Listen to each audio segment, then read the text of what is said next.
প্রধান উপদেষ্টা ডক্টর মোহাম্মদ ইউনূস বলেছেন, ভারতে পালিয়ে যাওয়া ক্ষমতাচ্যুত প্রধানমন্ত্রী শেখ হাসিনার প্রত্যার্পণের প্রক্রিয়া চালাবে বাংলাদেশ।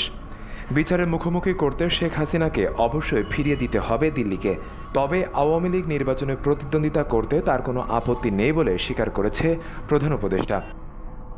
সম্প্রতি ডক্টর মোহাম্মদ ইউনূস তার বাসভবনে ভারতীয় সংবাদ মাধ্যম দ্য হিন্দুয়ের সঙ্গে একান্ত সাক্ষাৎকারে একথা বলেছেন। শেখ হাসিনাকে ফিরিয়ে আনতে অন্তর্বর্তী সরকার ইন্টারপোলের কাছে আবেদন করেছে।